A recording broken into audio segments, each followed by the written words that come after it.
Welcome to episode 79 of the Cycling Europe podcast. My name is Andrew Sykes and welcome to Coniston in the Lake District. For the first time, the Cycle Touring Festival, which up until now has always been held in Clitheroe in Lancashire, has decided to move up to Coniston in the Lake District.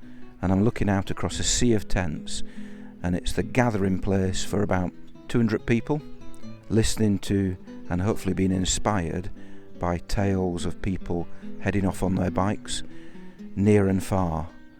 But first, I need a coffee.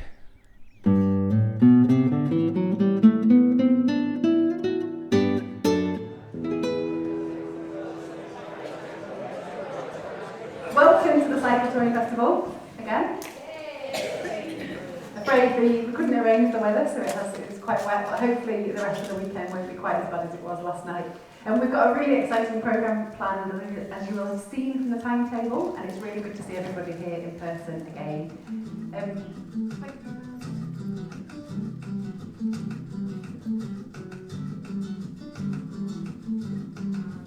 Before we take you on our trips through Cuba and Mexico, we want to say a little bit about how we got into going cycling in seemingly less hospitable parts of the world.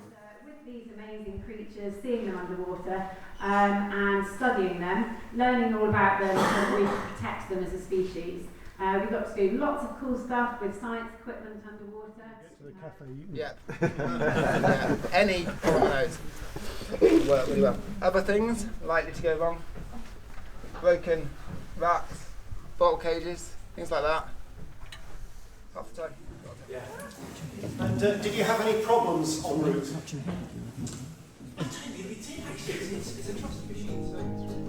Courage was their armour as they fought at feet outside with Che Guevara. Quite dusty. I happened to put in one of the many things I probably didn't need was my mask, and this was of course before mask wearing was a thing.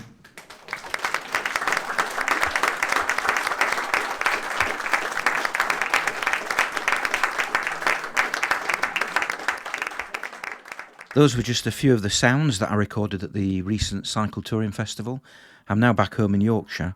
My original plan was to actually record some interviews with various people who were speaking at the festival, but then it dawned upon me that actually a lot of the people speaking had previously appeared on the podcast anyway. So for example, Mark Wedgwood, he's the chap who cycled every OS map in numerical order. He appeared on the podcast last year. Libby Bowles, she's appeared, talking about sustainability. Neil Whedon, he's appeared. Caroline Burrows, the poet, she's appeared a couple of times, I think. Paul Cheese, he's the chap who cycles around recording sounds, human, natural, unnatural sounds, and putting them together in a soundscape, in a piece of music. It's phenomenal the amount of equipment he has on his bike. But I met him up in Scotland a few years ago and recorded a chat with him. There was also Martin Howe. Now, Martin actually contributed to the podcast that I made before I went to the Outer Hebrides. So he was talking about that, talking about cycling the Hebridean Way. At the festival, I didn't actually realise it was him, but he was talking about cycling around the British coast, and hopefully he's going to appear on an upcoming podcast about Shetland and Orkney. So hopefully that might even be the next one. And Rob Ainsley, of course, the man who provides the music to this podcast, he was talking about cycling 1970s style, and he kind of adopted various methods and practices that were popular in the 1970s, and he spoke quite comically about that. He has appeared on the podcast many times, and I'm hoping to get him back on at some point to talk about his experiences of cycling 1970s style in 2024. So in the end, I just thought, perhaps there's not a podcast here, but it was a fascinating event, and hopefully it will continue in the future. So my original plan had to be changed. When I got home, in my email box had arrived a monologue from a chap called James Thomas. Now, James lives over in India, But he contacted me last year asking if he could contribute to the podcast to talk about his experiences of cycling in Europe, as well as cycling other places around the world. And I said, yeah, sure, why don't you record a monologue? And it was only after hearing what he'd recorded that I thought, yes, that could be a possible theme for this particular podcast.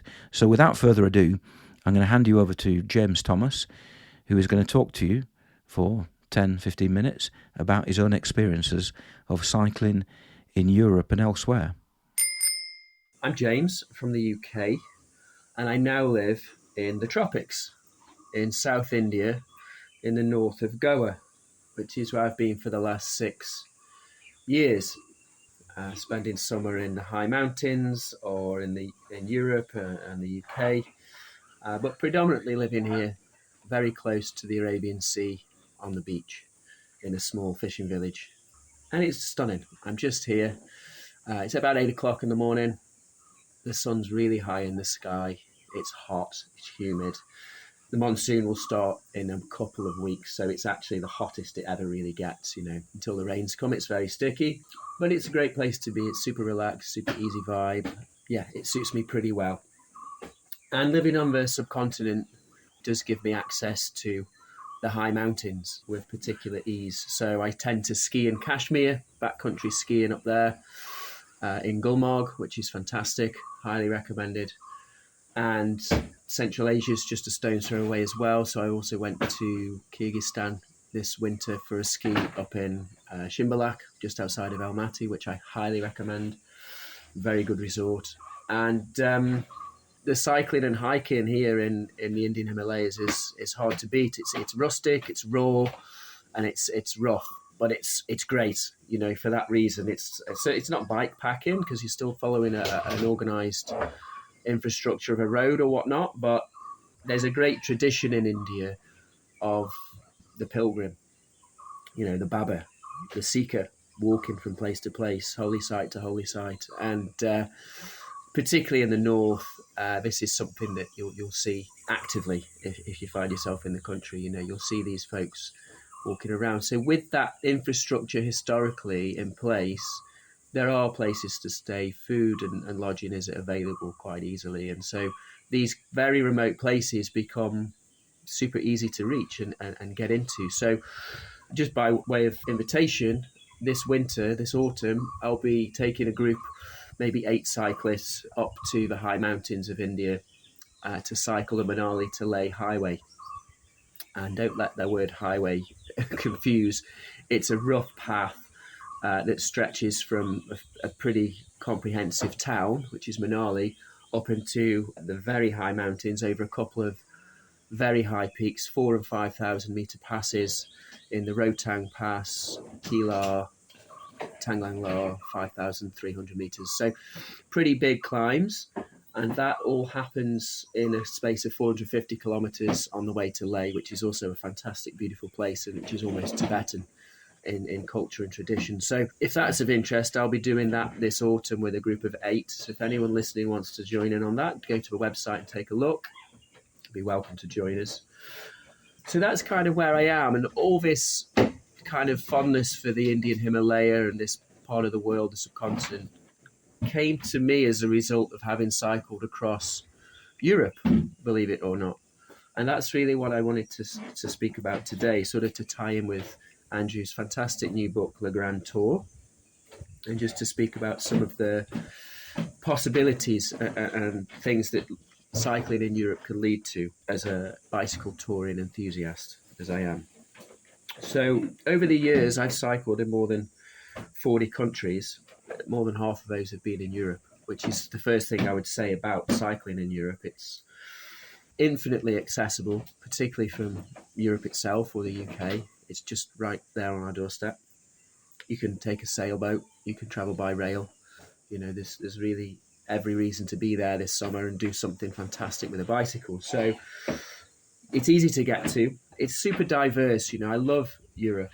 The culture, the people, the food. Every day you can be in a different country and with it, its own quirk and peculiarity around how they serve the beer or how they make the cheese or how they bake a loaf of bread and how they sit around the square and talk about things. And the culture is really still in Europe very rich and very interesting. But it's also super familiar in a good way, because we're all aware of Europe. We're such close neighbours with it. And the continent offers so much possibility. I know for this particular ride, which I'm speaking about, which was sort of my gateway, if you like, my pathway into cycling in a big way, before I did my self-supported solo journeys, I cycled with my best friend, Adrian. And our idea was to raise money for charity, for Recycle, the Bikes to Africa people. And so we set a target to send a container full of bikes over to Africa, which we did. And in order to sort of funnel the money into that charity and raise money, we took off on our very own grand tour. And the target was 20 countries in 100 days. And we did it. We did 22 countries in the end, over the course of 100 days. Europe is one of the few places in the world where you could do that, I think in one afternoon we managed to get to 4 countries. We're going back a few years now. This is 2011, so my memory's a little bit hazy. But I've got to say, it's very accessible. It's super enjoyable. And that journey for us began really with a sail crossing from Hull to Rotterdam. We went over to the Netherlands, and then we found our way to the Black Forest and the source of the Danube. And from there, we followed that river, sometimes in and out of the path itself, the EuroVelo 6, to go into the mountains, to get into the villages, to get into some other distractions and diversions. But essentially, we followed the Danube all the way to the Black Sea before cutting down into Greece, doing a lap of Thassos Island, and then coming back up the Dalmatian coast. Within that framework, we covered every eventuality and kind of magic and experience you can have on a bicycle, The thing that landed for me most strongly was, people are good and the world is safe. Those were the sentiments that I sort of took away from that journey. And it was that journey itself that gave me the confidence some years later, once I'd saved the money and got stuff together, to cycle to Vietnam and back, to cross the whole continent as a landmass as far as I could and come back with it. So, and that also introduced me to India, which is where I live now. So these bike rides, these grand tours, they lead to bigger and better things, massive, epic, life-changing things. So do read Andrew's book and do inspire yourself to make a journey in Europe this summer. There's really no better place to do it when the sun is shining and the beer is cold and the food is so delicious. So do jump into that. That's my recommendation. But before I wrap up, one of the things that I remember most fondly of this trip, and there were so many memories, but as we reached Albania, and at the time it was Lonely Planet's most popular destination, it was the coolest place on the planet, I think, according to Lonely Planet magazine. And we would just happen to put a dot on the map and said, we'll go there because we needed to go to 20 countries. So it wasn't like we premeditated it. We just needed to get our numbers up, We crossed, and everywhere we went, we said we're going to Albania. People say, it's so dangerous. There'll be gypsies in the mountains and murderers and all this kind of stuff. And we were like, all right, we'll take our chances, see how it is. And the closer we got, the more excitable people got. And finally, we crossed into Albania and very dramatically over a massive range of hills and coasted down into this valley. Loads of people washing cars and hose pipes squirting up into the air because it had rained and there was a big river nearby. And it was amazing, just a real spectacle, these hose pipes shooting into the sky and sort of rainbow crystals falling down in the refracted light. It was amazing. And the first place we pulled up in Albania was just like a roadside cafe, I guess. It looked like it just opened. It was almost like a cyber cafe, very basic place with a computer and a load of teenagers.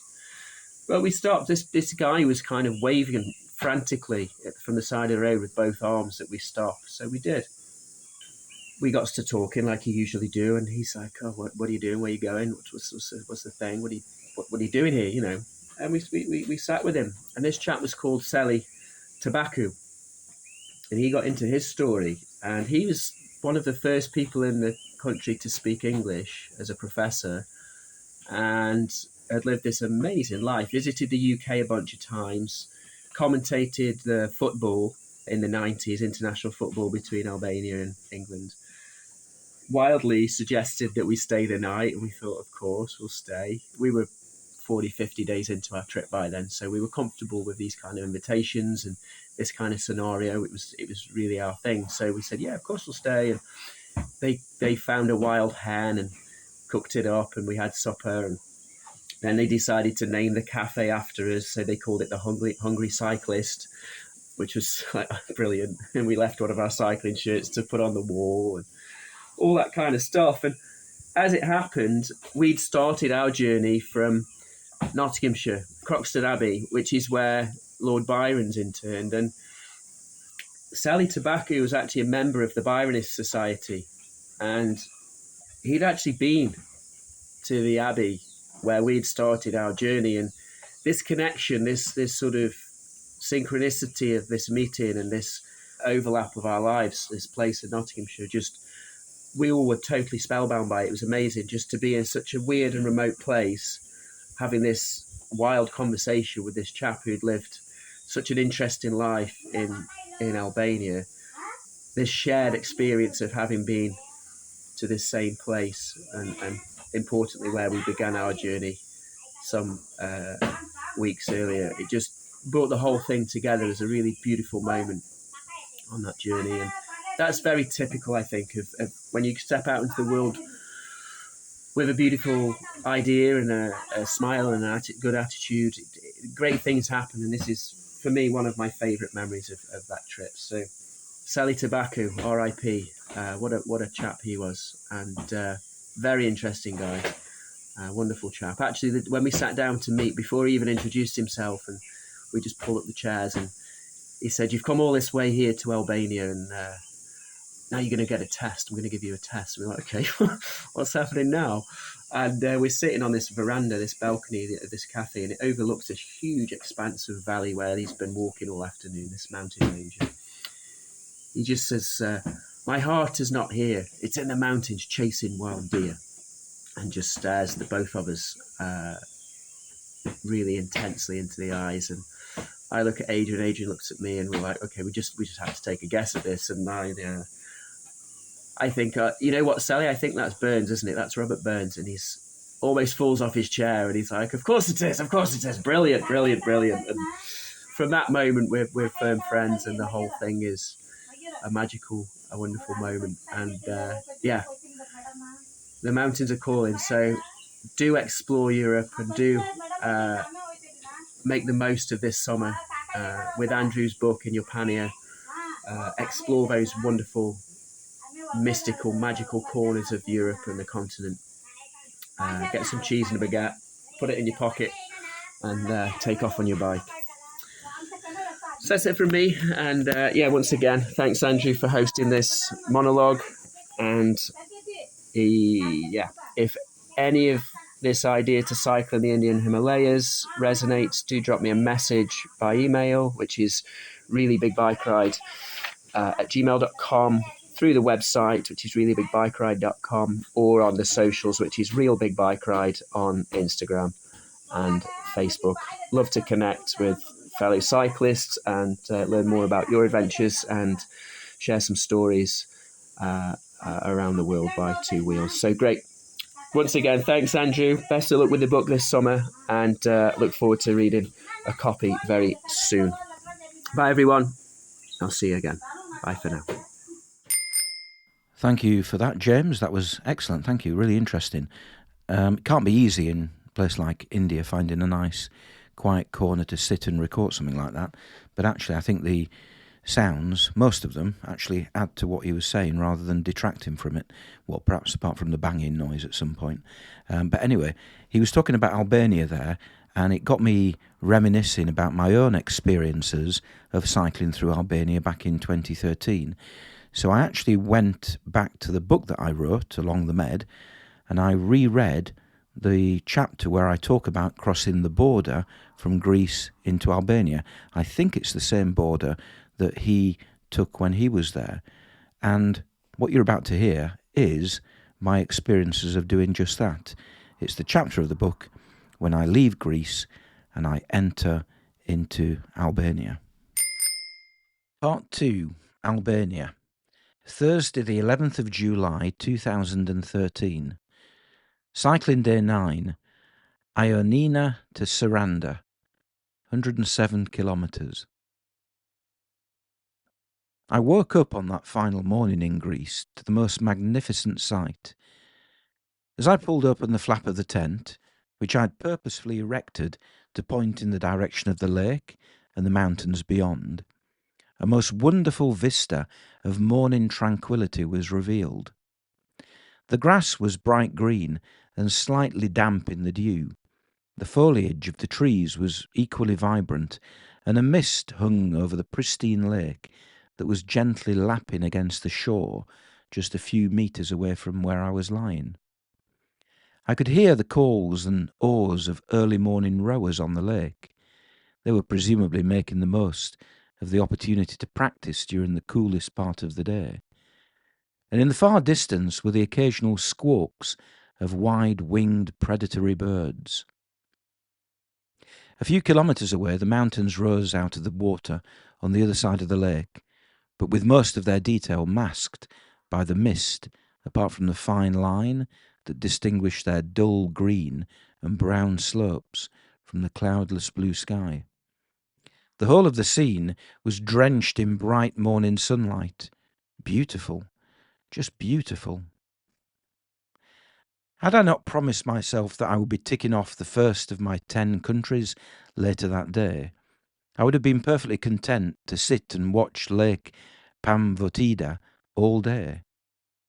I think that was what most of my neighbours were spending a few days doing, and I could certainly see the attraction. There are strong arguments that travel broadens the mind, but there are also pretty persuasive ones that dictate that from time to time you should just stop and stare. Here in Ioannina, I'd found good evidence for doing just that. I moved from being horizontal in the tent to a vertical position on the grass and stretched in a way that only campers and some wild animals will appreciate. The tent itself, just like the grass, was very damp, so I unpegged it from the ground and dragged it over to a nearby strip of concrete that was already bone dry. I also released Reggie from his overnight position, tethered to a tree, wheeled him onto the concrete, crouched low on the floor, and took a photograph of him silhouetted against the sun. He had rarely looked better. His mechanicals were also in fine form, having survived the roads of Greece without any issues whatsoever.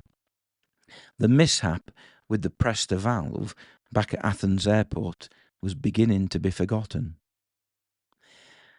Leaving Reggie to guard the drying tent, I packed everything else away and wandered over to the reception area to see if they sold anything for breakfast.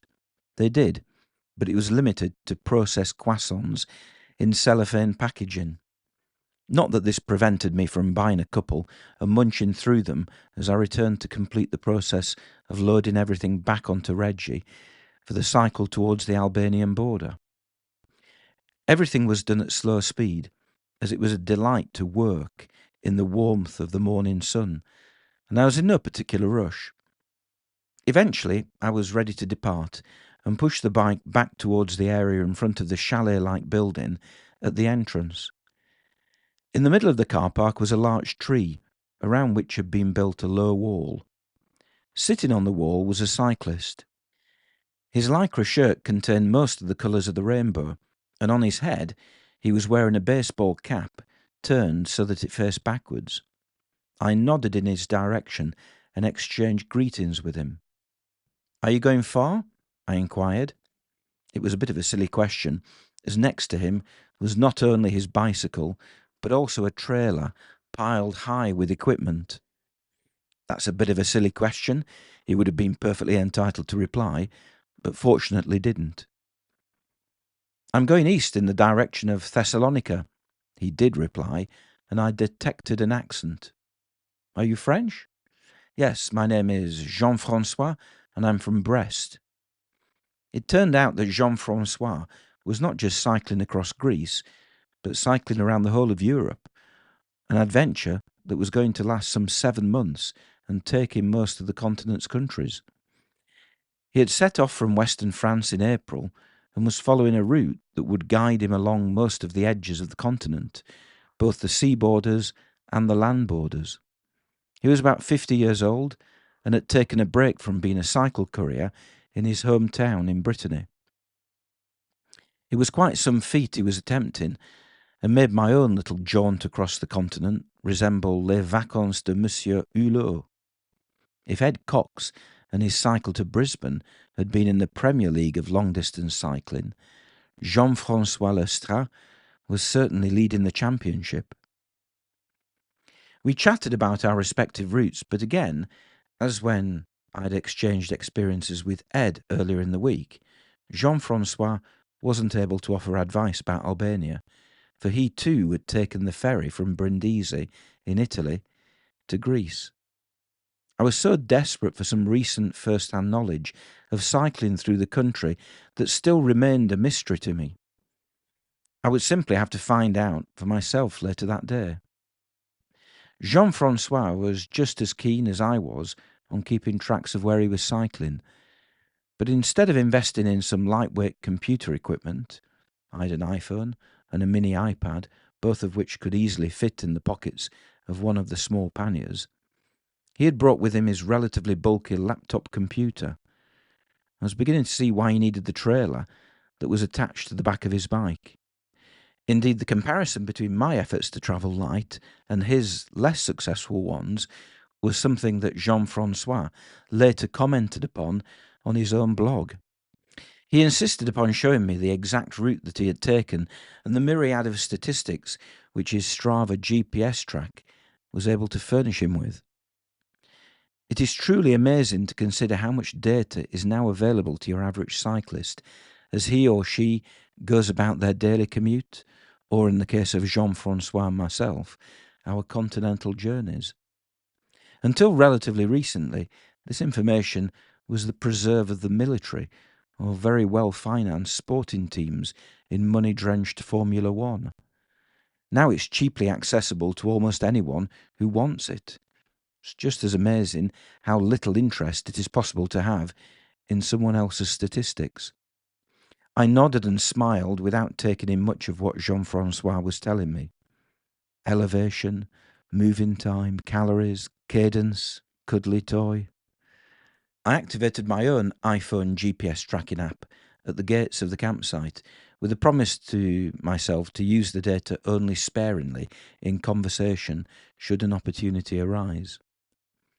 I consulted my paper map and estimated that it would be a cycle of around 60 kilometres to a place called Kalpaki, at which point I would turn left and cycle another 30 kilometres to the border with Albania.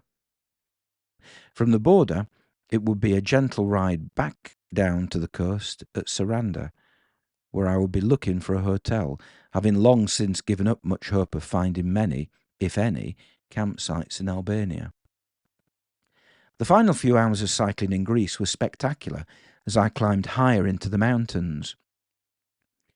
I was travelling through extremely remote and wonderfully verdant countryside.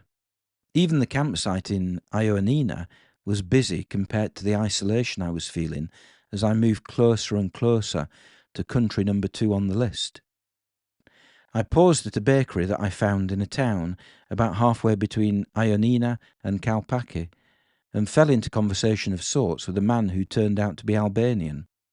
He spoke no English, and I spoke no Albanian or Greek. He was fluent in both. But we somehow managed to communicate the fact that he had lived in Greece for 25 years and that I now needed to turn left towards the border with Albania. No, no, I insisted, while pointing straight ahead. No, no, he retorted, while pointing down a road branching off to the left. I smiled and thanked him for his useless insistence that I turn left. I knew that I needed to arrive in Kalpaki before considering turning off the main road. That's what my paper map said, although it wasn't something I could confirm via an electronic map, as there was no 3G signal available to me in the remote mountainous area. But something wasn't right. There was something about the road itself which, as I cycled out of town, degenerated somewhat. It was still very much a proper road, and there were no issues with cycling along it, but it had suddenly been downgraded significantly. In addition, the traffic that there was along the road had more or less stopped, and most cars and lorries were turning along the road indicated by my Albanian friend. I asked a passing pedestrian the direction to Kalpaki by simply saying the name of the town and proffering my hand in the two possible directions. "Here, Kalpaki," she said, while pointing to the floor. What? I was in Kalpaki already? Surely not. There are times when, for some unknown reason, you take on board a fact and never question its validity. Crime is rising. No, it isn't. GCSEs are easier than O-levels. No, they aren't. Kalpaki is 60 kilometres from Ioannina. No, it isn't. All morning in my mind, I'd been cycling towards a town that was 60 kilometres away, when in fact it was a mere 30 kilometres away. I must have seen signs along the road that told me that, or at least hinted at that, but I'd clearly chosen to ignore them. I was indeed standing in Kalpaki, and the Albanian had indeed been correct. Why did I have the temerity to think otherwise? An Albanian who had lived for the past 25 years in Greece would surely be someone who knew the direction to the border. I doubled back and, rather sheepishly, turned along the road towards the border, the road that the Albanian chap had told me I should be following. He was still standing outside the bakery, and I couldn't help but glance towards him. He smiled and waved. I've no idea what the Albanian word for idiot is, but I'm sure he was thinking it. In those last couple of hours of cycling in Greece, my mind wandered between the fear of entering the unknown and the occasional distractions that I found along the way. Reminders of fighting from the early 1940s with the word Oxy still visible in big letters on the side of one of the valleys. A modern fighter jet parked by the side of the road on an embankment with its long pointy nose, complete with even longer spear-like radio antenna jutting out above the heads of any passing road users. And the idyllic Lake Zaravina, which, according to the information boards along its shore, had been puzzling travellers for centuries. It read as follows: Holland, a physicist and a doctor that passed by the lake just before 1820, reported flammable gas released through a hole in the ground. A passerby reported dark stones that smelled of petroleum or tar and that burned when placed in fire. Had I stopped reading there, a shiver may have passed along my spine, but I continued and was informed that, in the eyes of modern scientists, the stuff about flaming gas and burning stones was complete tosh, although it took a couple of paragraphs to explain why. Finally, after a welcome few kilometres of freewheeling downhill, I climbed a kilometre or so to the border crossing. From a distance, the small cluster of modern buildings looked like a shopping centre, and to a certain extent that was what they were, as there were opportunities to be deprived of your last euros or first leki, the Albanian currency, on either side of the border. But above all this was a proper border crossing, the kind of which is increasingly rare in our Schengenised continent. I'd visited the town of Schengen during my 2010 cycle to southern Italy, a place where Luxembourg melts into France and Germany almost seamlessly. But here, in one of the furthest reaches of the Schengen area, there were no such informalities. My passport was checked first by the Greeks, then, after a short cycle through no man's land, by the Albanians. All this will no doubt be swept away when, as it inevitably will, Albania joins the European Union. But for the time being, I gloried in the rare opportunity to feel as though I was a proper international traveller. Greece had now ended and Albania had started. A large white sign proclaimed, "Welcome to Albania," in Albanian. and just past the border buildings themselves was a semicircle of what appeared to be closed shops and money exchange outfits. To the right was a large metal communications tower. There were no problems with 3G signal here, and a fenced-off car park with vehicles that had seen better days. Many of those, I guessed, had been in the 1970s. I cycled a short distance away from the border to a point where the road curved to my left, and I was able to look down upon a long valley with a wide plain at its bottom. I pulled on the brakes and dismounted to take in the view and to work out my bearings. The first thing that I noticed was how abruptly the landscape itself had changed. Gone were the valleys of deeply wooded slopes. This land had been stripped bare of almost anything that could be used for fuel on a fire, or so it seemed. It was possible to follow the line of the border behind me, as it was the point where the trees were no longer standing. I aligned my map of Greece with the line of the border running north to south, and it too reflected the fact that vegetation was abundant to the east. It was shaded green, but there was very little to the west where, apart from a few isolated patches of green, the map was white. Not that my map would continue to be of much use for much longer. I was about to hit the edge of the paper, and having forgotten to purchase a map of Albania before I left home, I was now reliant upon the far less detailed black and white maps contained within the Brat Guide to Albania that I did have with me. The journey from the border into the valley before me, over the mountain on the other side, and then down towards the coast at Saranda, would be about 30 kilometres. I remounted Reggie and took the plunge, freewheeling around the curve in the road and towards the flat valley bottom. I would eventually become accustomed to experiencing regular changes in the style of the road paraphernalia around me, but this was the first of those changes. Different signs, different fonts, different markings on the road. Within a few minutes I was cycling along the flat, wondering at which point to turn, and once again head out of the valley. There were a few candidates for routes, but as I followed them with my eyes up the bare hill opposite me, all but one petered out and disappeared. The one that didn't was first signposted Jorgukat, and then, much to my relief, to Saranda. That wasn't too difficult. I stopped to buy some water in Jorgukat itself. It was not so much a town as a collection of buildings spread along the road that by this point was a few tens of metres above the valley bottom. Lots of the buildings appeared to be abandoned, but one most certainly hadn't. It was a brand new betting shop, but, reasoning that it wasn't the best place to buy water, I ventured a little further along the road to a shop that was set back from the road. The woman who served me was a delight, asking where I was going and indicating with her angled lower arm that it would be a bit of a climb.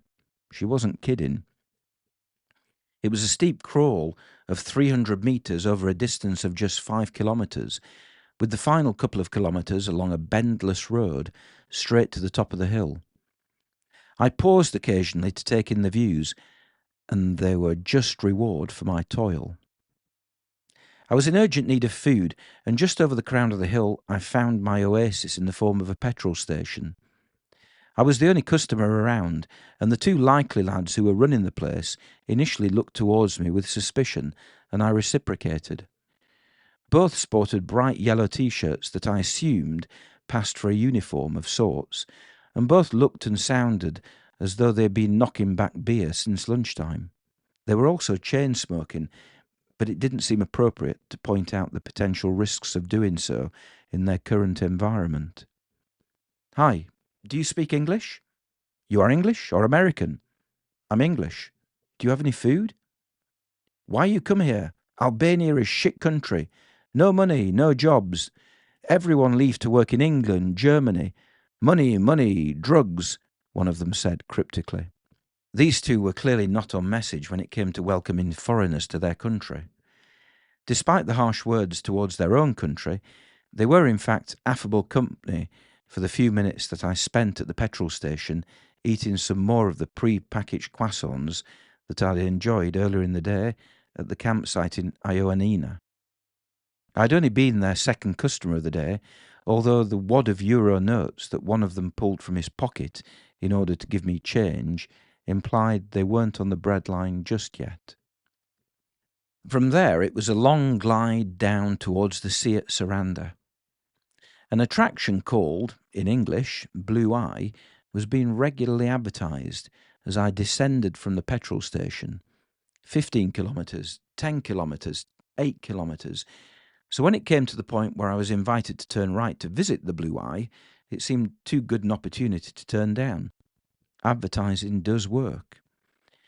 It was somewhere from the main road, or rather it seemed that way as I meandered past the potholes in the road towards a large lake. At the edge of the water, a better quality road started, and under a rusting overhead sign saying, "Welcome to Blue Eye," there was a man wearing what looked like an army uniform. He was in charge of the barrier across the road, and was also responsible for collecting the money. I had no lecky on me, just euros, but he opened the barrier anyway and let me through without charging. I still had no idea what I was about to visit. The road once again deteriorated to the point of being comically potholed, but after a few minutes I arrived at a cluster of buildings in the woods. There was a bar, a restaurant, and quite a few families milling around. There was even a large coach parked up outside. How did that manage to negotiate the route I'd just taken? A man indicated that I should leave the bike by the side of one of the buildings, and when I went to find my lock, he wagged his finger, indicating that it wouldn't be necessary. Warily, I did what he said, and walked further along the path into the deeply wooded area, leaving Reggie at the mercies of any passing thief. It was a pretty little spot with a fast-flowing river and a couple of bridges over the water, but after 5 minutes or so of following the arrows, I was back where I started, still none the wiser as to exactly what the Blue Eye was. For the remainder of the afternoon I kept my eyes wide open, taking in as much of this new country as I could, and resisted any temptation to deviate from the path I'd chosen. At times I passed sights that surprised me, a large shanty town on the outskirts of Saranda, for example, but many others that reassured me that this was just as much part of 21st century Europe after all. The enormous signs advertising Vodafone being the prime example. I'd expected Saranda to be a quiet fishing port, but what I found was a large seaside resort that wouldn't have been out of place had I been travelling through any other Mediterranean country. I found a bar and ordered a beer, opened up a browser on my phone, and with no connection issues whatsoever, within a few minutes I'd booked myself a room at the 3-star Hotel Parma. It was all a far cry from the kind of Albania that I thought I was about to visit only a few hours previously, and as I sat on the balcony of the hotel, overlooking the crescent of shoreline in front of me, complete with high-rise apartments and hotels, a pristine beach, a smart outdoor swimming pool, and yet another large advertising hoarding for Vodafone, I was a bit confused. Albania wasn't meant to be like this.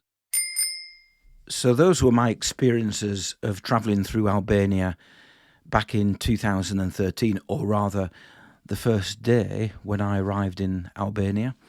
I continued cycling north and basically followed the coast from Sarande up to Vlor and then eventually to Tirana, the capital. I stayed I stayed all the time in either hostels or hotels. I spent 2 nights in Tirana, and that was a real surprise. I really liked Tirana. It was a very interesting place to visit. And then after having had the day off in Tirana, I continued my journey north, and then the following day I arrived in Montenegro. You can read all the details about how I got on if you get hold of a copy of my second book, Along the Med. But that was more than 10 years ago, and James, he was last in Albania in 2015.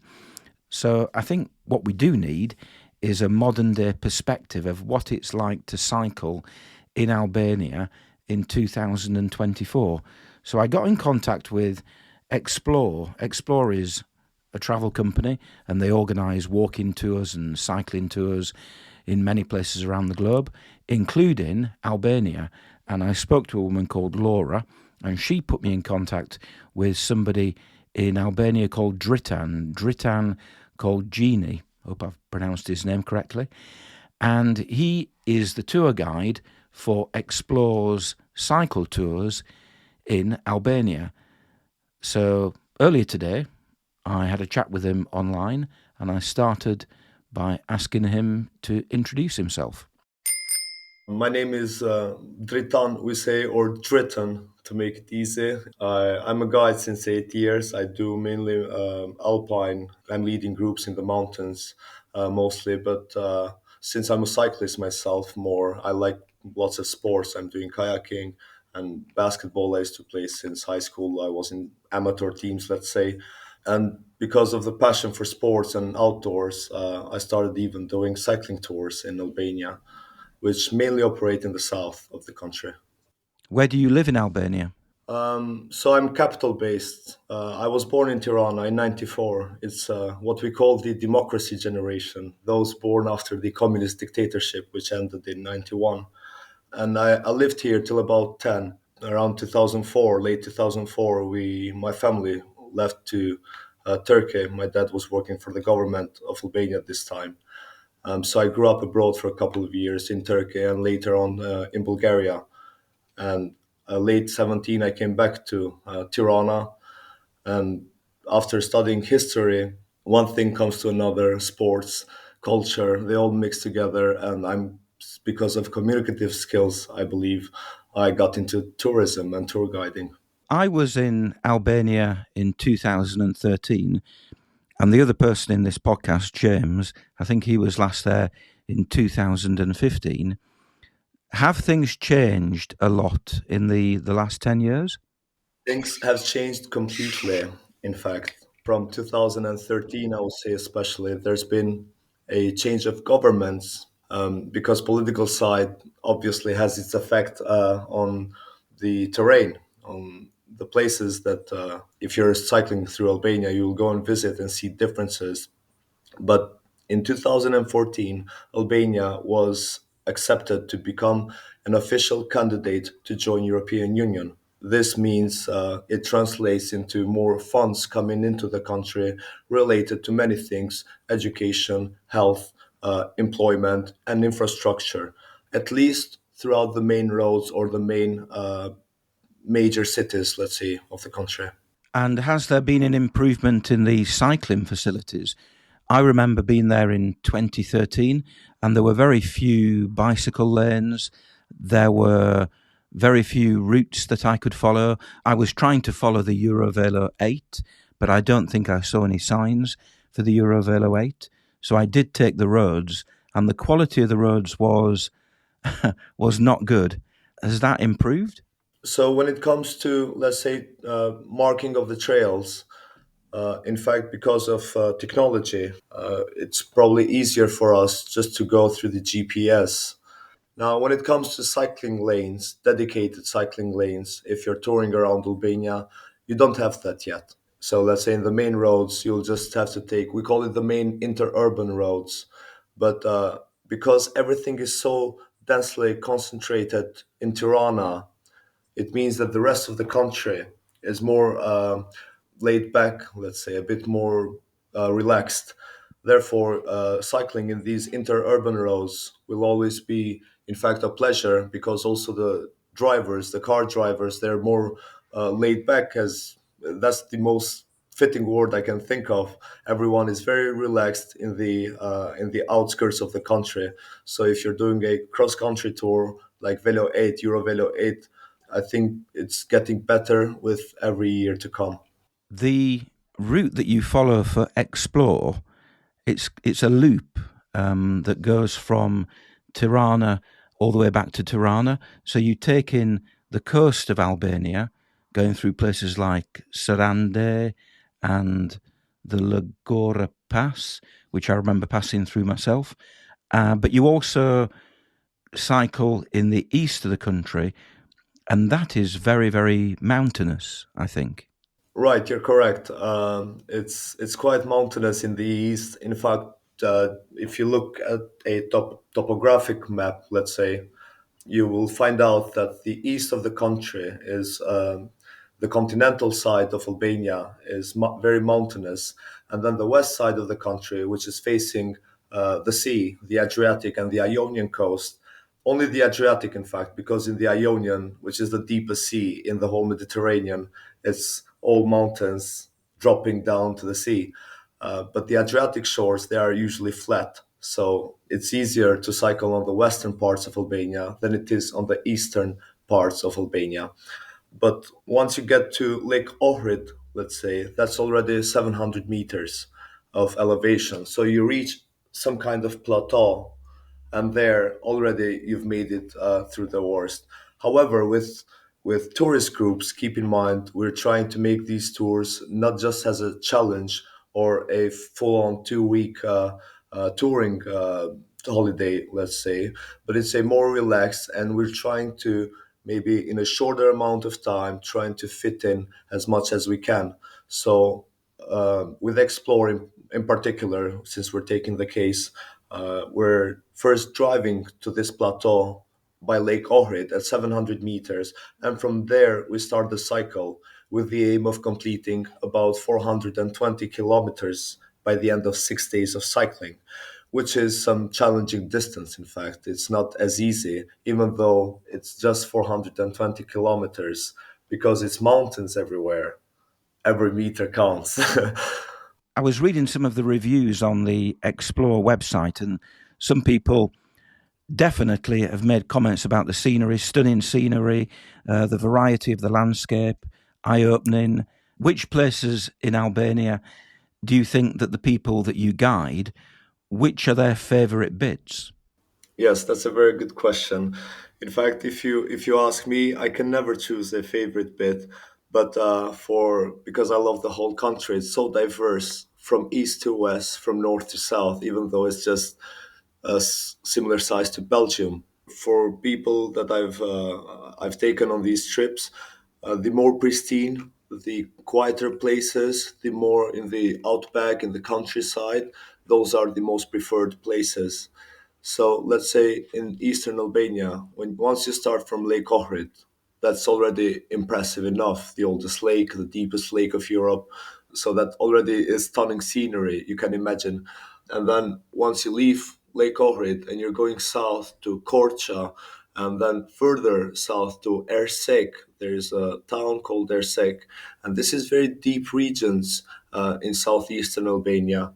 And from Tirana, there used to be like 10 hours of driving by car 20 years ago. Today, you can access these places in 3 hours driving, which makes it so much easier to be there and still enjoy the pristine nature that Albania has to offer.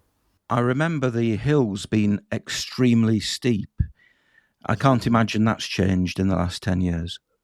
So the hills remain there, the mountains remain there, and for me personally, that's the beauty of Albania, that you've got these uphills, but then you'll be rewarded with different views, with nice downhill. Yes, there will be some steep bits, but in southern Albania, you'll never get more than 13% of steepness, and that's for very short distances. So most of the steepness will be on an average of 6 to 7%. So if you can do 6% for 1 hour cycling, then keep in mind that the rest will be very enjoyable for sure. The groups that you escort, I would imagine probably all of the groups use hotels and hostels, but for independent travellers, people on bicycles who, for example, are following the EuroVelo 8 from Greece in the direction of Croatia and beyond, what are the camping options? I seem to remember finding it quite difficult to find campsites, so I didn't. I just stayed in hotels instead. Thing is, if you look into the graphics, let's say, of how cycling tourism has developed here in Albania, I would say it's just getting there under the radar. It was nowhere near. And you would only see these solo travelers by bike. And me being a cyclist myself, I remember very often seeing loads of them. But this was 10 years ago, right? You've been here more than 10 years ago, and I can imagine it was very difficult for you. The Albania you've seen more than 10 years ago, I have to tell you, it's not the same anymore because of these European investments in order to integrate Albania into European Union community. So today you can imagine hostels, campsites, agritourism farms, anything you could think of. There is like in every other 40 kilometers, 50 kilometers. So if you're doing a short day or a longer day, it doesn't matter because you can go to a village and there you will find a agritourism or campsite, as we might say. What about the other aspects of travelling? Things like the food. Is the food in Albania good? So I believe your listeners they have been to the Mediterranean before, but if they've never been, they should know that Mediterranean food is some of the most known food in the world, the best food in the world, and anything can grow in Albania. You can imagine it's a country located between Italy and Greece. So if you think of Italian food and Greek food, I personally being raised. For some time of my life in Turkey, I personally really like Turkish food. But we also have that influence because Albania was under Ottoman rule for 500 years. And with our neighbors, Italy and Greece, we have 1 million Albanian in each of these countries. So you can imagine 1 million Albanian in Italy. Of course, they will bring back what they learned from there. 1 million Albanian in Greece, they will bring back what they learned from there. And if you are more into gastronomy, let's say not just local food, you will also find that today in Albania. Is there a problem with wild dogs? If you go to Greece, for example, you can have issues with dogs which are wild. Is that an issue in Albania as well? I've never had the issue cycling with wild dogs in Albania. I would never think of such. Usually, you don't see wild dogs in Albanian mountains running off with nothing to do. Usually, it's shepherd dogs that you get to see. And shepherd dogs, as long as you leave the sheep alone, they will not try to defend the sheep. So that's my experience. And what I hear from Greece and from Romania more, I hear the dogs in Romania can be quite aggressive. Speaking of countries I know nearby here in the Balkans. But here in Albania, I've never had any such issue. And I've never heard of anything like it. The drivers in the urban areas, can that be an issue for cycling? What I worry most about is, first of all, just Tirana, because Tirana is completely different from the rest of Albania. This is key important to know when you're coming to this country. Tirana has about 30% of Albania's population, more than 30%. So imagine the rest of the country, like there's no one out there. So urban areas, yes. In Tirana, I won't say I've never had accidents. I've had some minor accidents before because drivers can be rough and stressed, and there's a lot of ego on the roads sometimes. So for Tirana, yes, I would say be cautious and always expect the unexpected. This is like a key rule for me because it's so crowded. Like people imagine like Tokyo crossways, something like that. Is getting just now, just this last 10 years, I've never seen anything like it. It's like I'm a newcomer in my hometown. But the rest of Albania, very easygoing, very relaxed. They will honk at you, but that doesn't mean to F off. That means to just saying hi to you and they want to cheer at you. That's why they honk on the cars. So sometimes foreigners can be a culture shock. When I spoke to Laura, who works for Explore, to get in contact with you, she told me that the bookings for people on the trips that you organise, on the trips that you lead, have significantly increased in 2024. She said they were up by 40%. And she also said that people are beginning to see Albania as the new Croatia because it's a country that is now opening up more to tourism. Do you agree with that? I totally agree with that. I mean, how was it? Like Greece became the next Italy or something, then Croatia became the next Greece, and Montenegro became the next Croatia, and Albania is right there with Montenegro, I believe. Both two countries aspiring to join European Union, and for young Brits especially. I mean, me myself, I really like British culture. I like the British people. I get along very well. I'm trying to learn the British tongue, not RP, but maybe some jargon from the language, because I like the idioms and the phrases that they use. So yes, for Britain, Albania has become a hotspot right now. It's not just walkers, trekkers. It's not just cyclists. It can be just families who want to come here to enjoy their vacation. It can be young ones who want to attend. There's British festivals going on, and I know how Brits love their music. So you've got those coming to Albania. So in any town you'll see in Tirana, especially Tirana, but in any town of Albania during the season, summer, you'll see like every weekend events happening, musical events happening. So yeah, it's definitely getting there. Thank you for agreeing to speak. It was a big pleasure talking to you, Andrew. Yes, absolutely. So that's it for episode 79 of this Cycling Europe podcast. Thank you to James, thank you to Dritan, thank you to Laura for setting up that conversation with Dritan. When I started making this podcast, I really had no idea what direction it would go in, but I'm glad that it did end up going in the direction of Albania, because I have to say, since starting to make these podcasts all those years ago, I've always wanted to make a podcast about Albania, because I think it's one of the really undiscovered gems of Europe. So, top tip, get yourself to Albania on your bike. Go and follow the EuroVelo 8 like I did back in 2013 from Greece all the way to Spain and Portugal, and I'm sure you'll have a fantastic time. So thank you to all those people who've contributed. Thank you to you for listening to the podcast. If you'd like to get in contact, then you can do that by visiting cyclingeurope.org/contact. And if you'd like to support the podcast, then you can do that by visiting cyclingeurope.org/support. I will be back for episode 80 of the podcast very soon, hopefully. Now that the book has been published, I can hopefully spend a bit more time making these podcasts, so hopefully it shouldn't be too long before episode 80 is available to download and listen to. So thank you for listening, and happy cycling.